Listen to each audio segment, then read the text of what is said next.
What's going on, everyone? Kami here, and we're going to be mixing some things up today and going over a new game called Wide Cross. I was provided a key to this game from the company TriPeaks to give my overall impressions of the game. That's right, hashtag sponsored vid. Alright, let's get back on topic. This game is in early access. I cannot stress that enough. I'd say after playing the game, it's actually more alpha than beta, but it's getting updates at least every month to improve it. Now you may be asking, what's Wide Cross and why the hell should I care? Now Wide Cross is a MOBA game similar to League of Legends or Heroes of Storm with a few unique twists to it. In this video, I want to quickly go over my first impressions, the core mechanics of the game, and later we'll cover advanced techniques. Ooh, I haven't really found any. When I first downloaded the game, it took what felt like an eternity, but luckily that's been fixed along with many other things. Or maybe I didn't even need fixing and my computer was just being a dick that day. Who knows? What I'm trying to say is the game is compact. Not a lot of load on your computer while playing it, and it takes very little disk space up for the install. I think it was like 74 megabytes. That's a good thing. So let's jump into the tutorial. Now as I show you the game, you'll realize why the install folder is so small, but don't judge a book by its cover, stick around. Now upon opening the game up for the first time, you're greeted with the classic low default resolution and audio blasted to the maximum volume. I am the path, a guardian, and symbol of the justice.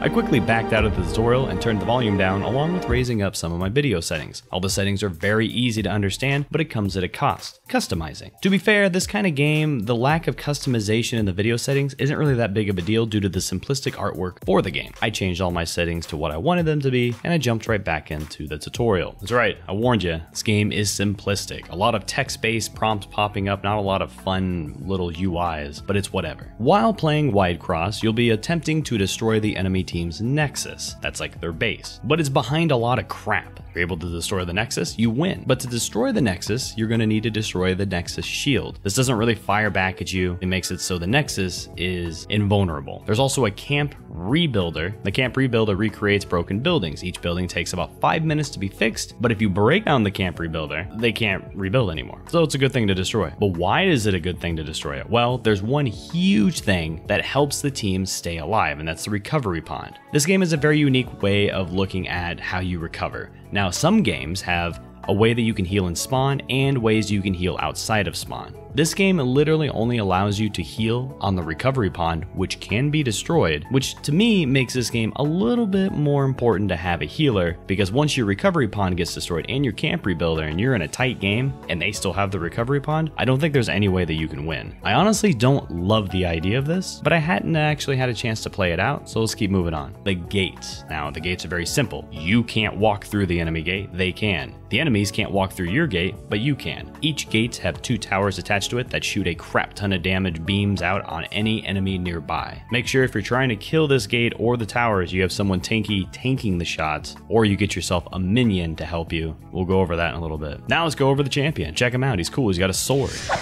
The first thing they go over is how to move your character. You hold right click. Pretty simple, right? Now you can't right click once to go to that area. You have to hold the right click to move around. And I actually prefer this because I feel like I have more control over where I want to attack and where I want to be moving. Also, keep note that you cannot right click on the minimap to move there. You also have the ability to hit the spacebar and dash forward or the direction that you're facing a short distance, and it has about a 6-second cooldown. And now we have left clicking, which is simply just, left clicking. Now what's cool about melee is if you're left clicking and your opponent is running, you can alternate between right click and left click. But wait, there's skills. Well, duh, Kami, there's gonna be skills. This is a MOBA. The skills are very simplistic. They're bound to ASDF. You have 4 abilities. F is essentially considered the ultimate, but you have it unlocked from the very beginning, which I thought was pretty cool. Every level, you get another upgrade for a certain skill. Now, some skills have different requirements, like levels and whatnot, so you can't always upgrade all of them right away. Mainly the ult. You can't just always do the ult. There's requirements on the level. In general, you're gonna want to upgrade your quote-unquote ult or your F ability for most characters, but do take some time to look through the skills to figure out which skills are, in your opinion, worth upgrading prior to the other. Like for example, this character's S knocks down the opponent for 2 seconds, but as I upgrade it, it does not increase the time that it knocks them down, just the damage, and the damage increase doesn't really seem that good in comparison to the other damage increases for the other abilities. All pretty simple, right? At least when you're comparing to other MOBAs. Well, let's go to items. Items are where the game gets a little bit different. Now, most games of MOBAs, you have an item shop in-game, you buy them, you use them, and when the game ends, you lose the item. Like, it's just the item was used for that game. This one, you have loadouts built prior to going into the game, and you just choose those loadouts for your character, which is pretty cool. You can have loadouts set up for different comps that you're going up against. Maybe you think you need more heals, you need more speed, whatever. We'll go over the items here in a second, but those will be bound to your 1 through 6. They give you one for free, which essentially is an attack boost that gives you an extra 100 attack, and it lets you know, hey, when you use it, look down at the bottom left, and you're going to notice that your attack went from 163 to 263. You also have a buff indicator down at the bottom left, letting you know how much time there is left. Now, there are other ways to get buffs. One of them is a monster. Now, there are two different types of monsters in this game. There's ones that give you buffs when you kill them, and then there's some that when you kill, they revive. They're on your team this time, and they go straight for the enemy's nexus. It's really sick, but those enemies are really hard to destroy, and you need to make sure that you group up with your team to try to take them out, and they can one-shot some of the squishy characters. But let's look to see how an average interaction would go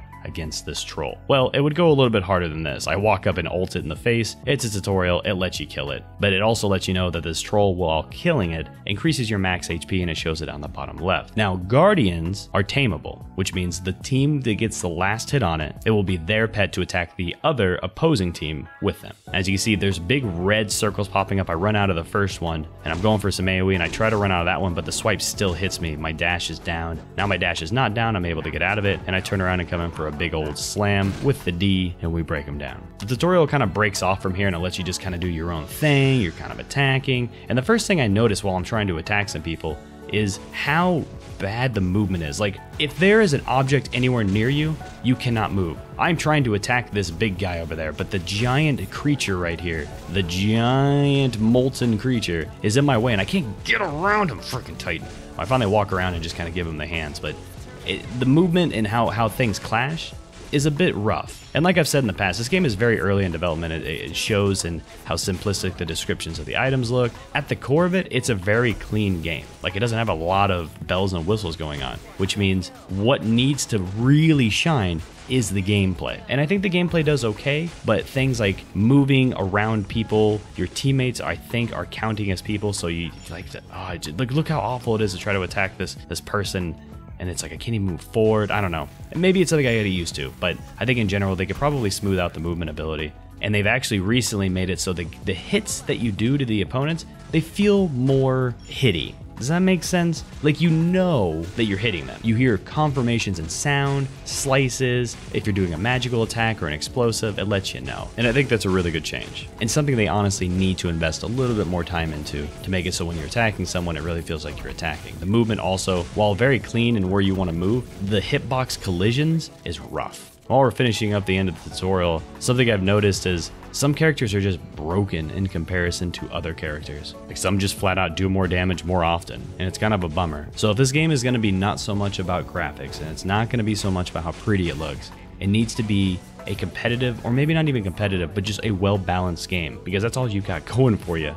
And they're almost there. Okay, I wouldn't say they're almost there, but they're getting there, and they need the feedback of us. Now, this game is free to play, and if you like MOBAs, I definitely say check it out. There's not that many people playing it right now. But if there's not that many people playing right now, and a bunch of people don't play because there's not a lot of people playing right now, there will never be enough people playing right now. So if you're interested in it, just download it, write a queue up, keep it downloaded, check sometimes if there's people online, maybe you can get a game. Currently, there's rarely at least 10 on at a time. On a brighter note, it's free. Now that we're done with the tutorial, let's take a look at the items in the main menu. The thing that I think makes this game unique. So with the items inventory, you've got very basic items. Like this one gives you HP. Oops, clicked it off. We click it back on. Simple as that. If you click it off, you click what you want, you click where you want it on your loadout, and you got it. You can click these arrows to give you different loadouts. You can have at least 3 loadouts at a time, and these items will do things varying between giving you mana, giving you speed, giving you invisibility, giving you antidote,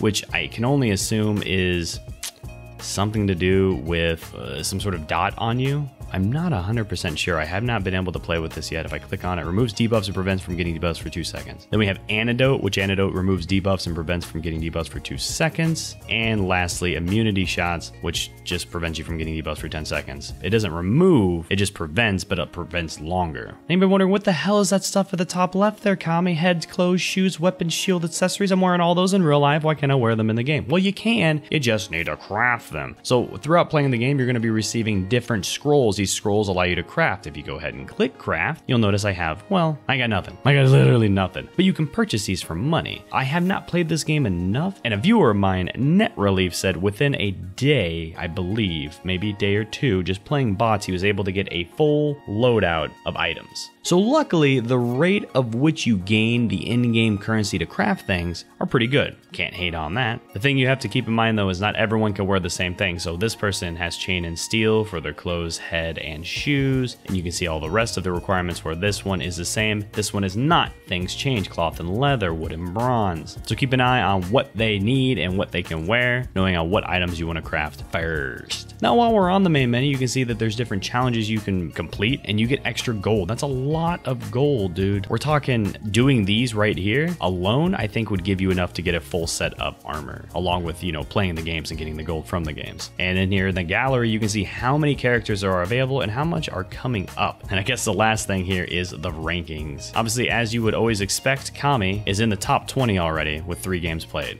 Again, this game does not get played that much, but if more people played it, it would give more people a chance to give feedback for the game and help develop this game to what we want when we speak to TriPeaks, you know, the development company. Overall, I want to say that the game seems okay. I'm not a big MOBA fan, but there's the glaring fact that this game is very early. But I'll also say that some of the key issues I had in the game when I first started playing this game are currently fixed already, just 2 weeks later after I'm recording this video. So that's high hopes. That's high hopes that the development company knows what crucial things they need to fix, and they're listening to the community and making balanced changes, hopefully, on what people think needs to be done. I think we'll end this video off with a little bit of gameplay shown with me playing with my subs. We had a lot of fun doing it. Again, like I said, this game is very simple, but with simplicity comes with creative ideas on how to use these simple tools. And there's a little bit of fun and gratification when you figure out ways to use these simple tools into a unique and, I would say, advanced way. Not that I do any of those in the combat, but I mainly just spam buttons. All right, that's gonna wrap up this video. Overall, what rating do I give this game out of a 10? Well, there's a lot of things that go into it, and I think the fact that it's free to play makes it risk-free for most people out there. I'd want to give it a 6 out of 10. It's got a lot of potential, but at the same time, this game almost looks like it is a mobile game ported over to a PC, and I think that if I'm really going to enjoy the game, it's probably going to be a PC game ported to the mobile device. You know what I'm saying. But again, my last thing to say, it's free to play! What's the harm in trying? If you don't like it from the gameplay videos you've seen already, don't do it. If you're curious, just download it! Alright, I'm done. I'm crazy. You got me all riled up here. I hope you guys enjoyed it.